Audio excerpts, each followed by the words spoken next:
السلام عليكم ورحمة الله تعالى وبركاته. مشاهدي الكرام، تحية طيبة لكم جميعا أينما كنتم. فصل الشتاء، فصل البرد.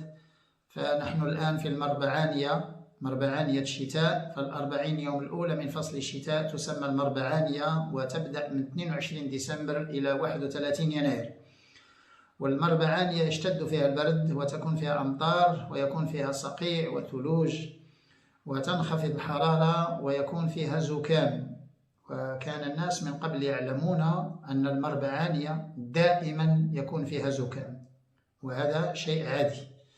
وكانوا يستعدون لهذه المربعانية، فكانوا يجمعون الحطب في فصل الصيف ليستدفئوا به في هذه الأربعين يوم الأولى من فصل الشتاء، لأنهم كانوا يعلمون أن يكون فيها برد، يكون فيها أمطار، يكون فيها صقيع. وكانوا يدخرون مواد غذائية كذلك يستهلكونها في فصل البرد في هذه المربعانية، منها السمن الحار، السمن البلدي. هذا السمن العربي وهو زبدة البقر. من فصل الربيع يكون الحليب بكثرة، والنساء تجمع هذه الزبدة وتملح، تغسل وتملح، يضيفون لها سأتر كذلك، وتخمر، ثم تترك حتى تتخمر ويدخرونها، تصبح سمن حار، هذا الدهن حار، يدخرونها ليستهلكوها في هذا الفصل البارد في المربعانية. السمن الحار، السمن العربي، السمن البلدي يستهلك في هذه المربعانية، لأنه يعطي طاقة، والجسم يحتاج طاقة في الفصل البارد، فهو يعطي طاقة، وهو جيد للأطفال مرتين.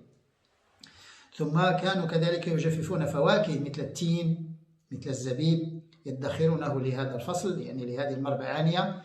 كذلك تمر، لوز، جوز، كذلك هذه الحبوب، هذه البذرات، الحلبة وحب رشاد، كانوا حبوب الكزبرة، هذه أشياء كانت تدخر، كانوا يدخرونها للمربعانية. وكانوا يدخرون كذلك بقوليات، في المغرب نسميها قطاني. هذه البقوليات هي الحمص والعدس والبازلاء جلبانة، الفول وحمص وعدس والبازلاء جلبانة. كان الناس يدخرون هذه الأشياء للفصل البارد، كانت تستهلك بكثرة. هذا الفول، الفول والبازلاء جلبانة، في المغرب الفول والجلبانة، البازلاء، هذه الاثنين كان استهلاك هذه على شكل صلصة، على شكل بصارة، كانت تستهلك في الفصل البارد، وهي جيدة كذلك للأطفال بزيت الزيتون وبعض التوابل، لما لا. وأشياء كثيرة، حتى بعض الأعشاب كانوا يجففونها ثم يدخرونها للفصل البارد. كانوا يجففون فلفل، هذا الفلفل الحار، كذلك الفلفل الأحمر كان يجفف ويدخرونه لهذا الفصل. حتى أن بعض المناطق في المغرب كانوا يجففون اللفت، كان اللفت كذلك، والتين الشوكي أكناري، التين الشوكي كذلك كان يجفف ويدخر، كانوا يدخرونه لهذا الفصل. وهذا الفصل كان يستهلك فيه الذرة والشعير والدخن، هذه أشياء. فالإنسان كان ينظم حياته من قبل أحسن بكثير مما هو عليه الآن. فالناس الآن لا يعرفون الليالي ولا السمين. هل لديهم ذخيرة في منازلهم؟ لا أظن. حتى بعض الأعشاب كانت تجفف في فصل الصيف ويدخرونها، مثل الزعتر، أشياء كثيرة كانت تجفف يستهلكونها في هذا الفصل البارد. فهذه المربعانية، فزكام وإصابة نزل، إصابة بنزلة برد، هي كانت من الأشياء العادية لدى الناس. زكام في المربعانية كان لا يخاف منه الناس، لكنهم كانوا يعرفون كيف يتصرفون مع هذه الأشياء، لأن الإنسان كان لا يعول على المستشفى ولا على الطب من قبل. الإنسان كان يجد الحلول بنفسه، وكان يعيش بمعرفته وبما لديه، وكان يقدر كذلك، كان يعرف الأعشاب التي تصلح، وكان المواد الغذائية، وكان يتعامل مع هذه الأشياء وينظم حياته. مع الأسف الشديد الآن الإنسان لا ينظم حياته، حياة السوبر ماركت وحياة هذا المبرد، الثلاجة في المنزل فيها أشياء. فالأشياء التي الآن هناك كثير من الناس الآن يصابون بزكام وبنزلة برد، شيء عادي. زكام ونزلة برد يكون شيء عادي، ألا يفزع الناس من هذه الأشياء. فقط أن يكون النظام الغذائي الذي يساعد الناس وينفع الناس في هذا البرد، في هذه المربعانية. استهلاك السمن الحار هو جيد. والأطفال، أن يعطى للأطفال، لأن فيه حمضيات دهنية قصيرة السلسلة، وتعطي طاقة قوية وتعطي طاقة بسرعة، مباشرة. لما يستهلك الشخص السمن الحار يحصل على طاقة مباشرة. استهلاك زيت الزيتون، طبعا نحن في فصل زيت الزيتون. الفواكه الجافة مثل التمر والتين والزبيب كذلك، هذه أشياء تستهلك الآن.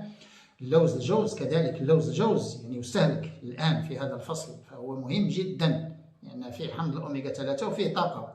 ثم الأشياء المهمة الآن الذين لديهم زكام، فأن تكون وجبات تسخن الجسم. لا زلت يعني أنبه وأكرر وأعيد هذه الأشياء، لا زلت أعيد هذه الأشياء حتى يحفظها الناس.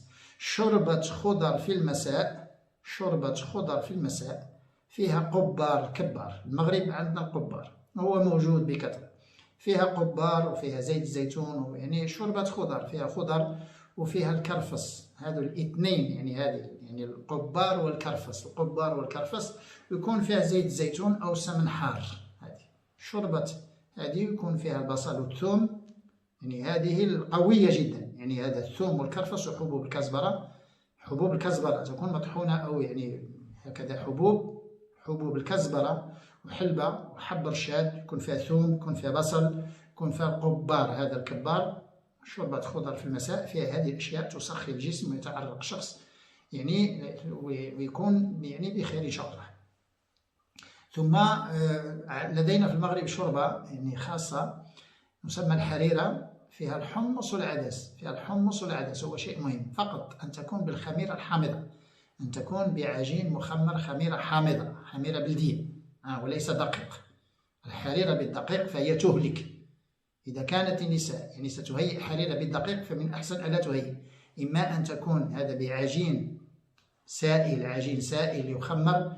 النساء تعرف الحريرة، يعني مش أنا اللي نعلم النساء كيفاه، يعني هذا فقط أن تكون هي. كان من قبل اسمها الحريرة الحامضة، من قبل كان الناس يسمونها الحريرة الحامضة. لماذا؟ لأن كان فيها خميرة بلدية هذه الحامضة، وتترك لمدة يوم يومين حتى يعني تتحمض جيد، ثم يعني تضاف لهذه الشوربة. فهي شوربة يضاف لها يعني إخواننا في البلدان الشرقية، فهي شوربة خضر بالحمص وعدس، حمص وعدس، وفيها توابل وفيها طماطم وفيها أشياء، ثم تضاف إليها عجين سائل ما تحرك. هذه هي الحريرة. هكذا أن يكون فيها هذه الحريرة، أن يكون فيها حلبة. النساء تنسى الحلبة في الحريرة، أن يكون فيها حلبة، ويكون فيها الآن في هذا الفصل من الأحسن أن تضيف شيء من حب رشاد.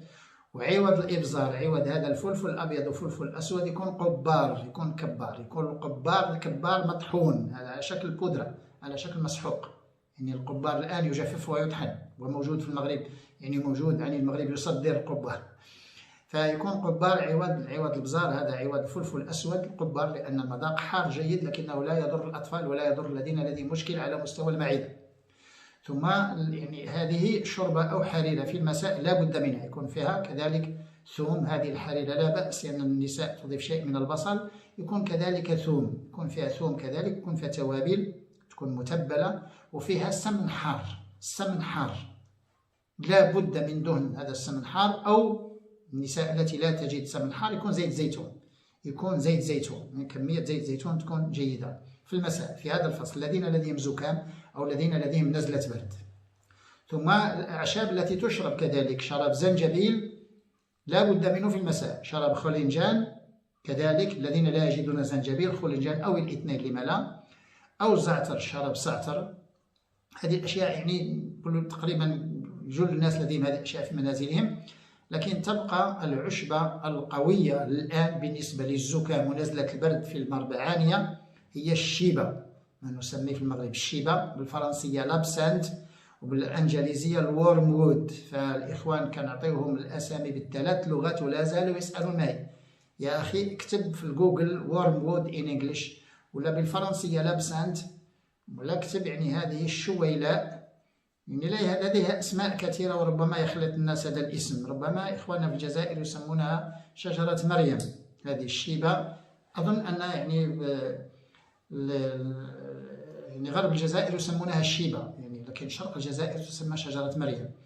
فهذه الشيبة الشويلاء على شكل شراب، وتبدأ يعني تغلى مع الحليب للأطفال، الأطفال الذين لديهم سعال، الذين لديهم كحة، الذين لديهم زكام، الذين لديهم نزلة برد.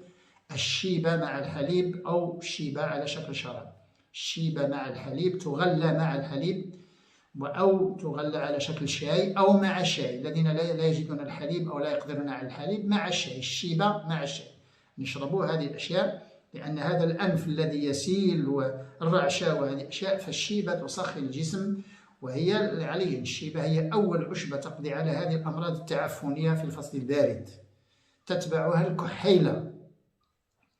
الكحيلة في المغرب جميع الأعشاب الجيدة في المغرب عندنا أسامي بشعة لا ندري لماذا ليشوهها. هذه الكحيلة في المغرب نسميها كحيلة الحمير، وحتى شوكة حمار، يعني هذه دائما الأشياء الجميلة نسميها بالحمار. هذه شوكة حمار، هذه يعني هذه تيست الملك يعني تسمى هكذا في المغرب ما ندري لماذا. ويعني هذه الكحيلة أو كحيلة الحمير فيعني تسمى هكذا بهذا الاسم. لها رائحة زكية وهي عشبة قوية، وكانت النساء تطبخ بها من قبل. كانت تطبخ بها، كانوا يضيفونها للسمن الحار، كانت تضاف لحساء الشعير، كانت تضاف كذلك مع البركوكش، وكانت تضاف مع الهربل، وكانت تضاف للخبز. كانوا يعجنون الخبز بهذه العشبة. عشبة يعني جميلة وعندها زهرة بنفسجية، وهي موجودة بكثرة في كل مناطق المغرب، موجودة بكثرة.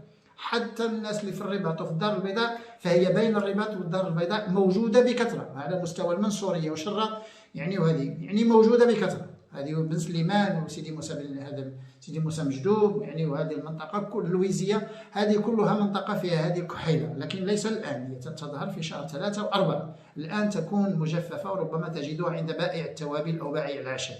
هذه موجودة ورخيصة وليست يعني عشبة نادرة. الكحيلة للأطفال يعني كانت الأمهات من قبل في المغرب لا تجد منزل ليس فيه الكحيلة. كانت النساء تجففها وتتخزنها وتبقى عندها وتستعملها في الفصل البارد لما يصاب الأطفال بالزكام. الأم هي اللي كانت طبيبة وصيدلانية وكل شيء.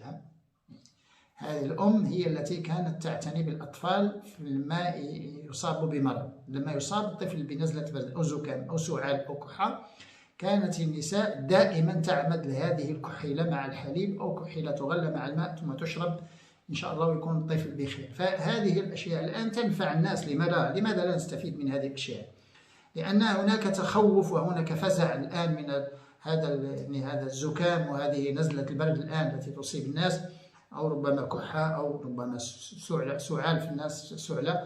نعم، لكن الإنسان من قبل كان يقدر وكان يعرف كيف يتصرف مع هذه الأشياء. لماذا؟ لأن الحاجة تدعو للاختراع، لأن لم يكن مستشفيات من قبل، لم يكن يعني بعيادة طبية ولا شيء، فكان الإنسان يلجأ يعني للأشياء يعني لا بد وأن يجد الحل. فالآن يعني مع المستشفيات ومع يعني العيادات ومع هذه الأشياء فترك الناس هذه الأشياء. لكن يعني لماذا لا نستفيد منها؟ يعني الطب نعم، الأدوية نعم، المستشفيات نعم، لكن كذلك هذه الأشياء. والآن يعني في كل بلدان العالم وفي المغرب الآن لدينا مشكل زكام. الآن كثير من الناس لديهم زكام وارتفاع حرارة ولهم كحة وسعال لكثير من الناس في كل مناطق المغرب، يعني المناطق الباردة عادي، في الجبال في الأرياف اللي فيها برد وفيها يعني صقيع عادي ماشي. لكن في المدن كثير من الناس كذلك الآن الأنف يسيل وكحة. يعني حتى المعلمين الآن يلاحظون أن الأطفال يعني سانفوا من نية الكحة في القسم. الآن عطلة، الأطفال عطلة يعني كل المعلمين هذه السنة لاحظوا أن الأطفال كلهم كحة. يعني لما يكون كحة جماعية في القسم فهي سيمفونية جيدة. هذه يعني المعلمين لاحظوا. ولكن لماذا هذه النصائح لا تكون في المدارس الابتدائية للناس؟ لماذا المعلمين لا ينصحون الأطفال بهذه الأشياء؟ لماذا؟ ما المانع يعني المعلم أن ينصح يعني الأطفال بهذه الأشياء أو الآباء أو الأمهات؟ لماذا؟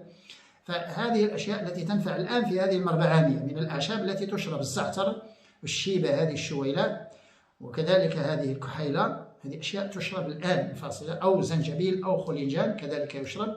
الذين يقدرون على القبار فهو جيد، بحال الناس الكبار هذو الذين يقدرون على مذاق القبار فهو جيد كذلك، فهو جيد. القبار ممكن أن يضعه الناس في إبريق الشاي مع الشاي، يشرب مع الشاي. يعني هذا الزنجبيل الناس يحبون الزنجبيل لأن الناس يتكلمون عنه، لكن القبار أحسن من الزنجبيل. القبار أقوى وأحسن بكثير من الزنجبيل ولا يقارن مع الزنجبيل. لكن في المغرب كنا نشرب خلنجان. مراكش، مدينة مراكش مثلا في المساء كل الناس كانوا يشربون خلنجان. في المغرب نسميه الخدنجال، ما لا ندري لماذا، المهم هكذا. هذا شراب الخلنجان كان في المساء يعني كل المغاربة يشربونه. سكينجبير هذا زنجبيل نسميه في المغرب سكينجبير، كان دائما يوضع مع الشاي. فهذه الأشياء لم تعود الآن، وهي التي كانت تنفع الناس من قبل. فالآن لدينا زكام وكحة ويعني ونزلة برد والأنف يسيل ويعني لدينا مشاكل، فعلى الأقل يعني لا يمكن أن نبقى هكذا لا نقوم بأي شيء.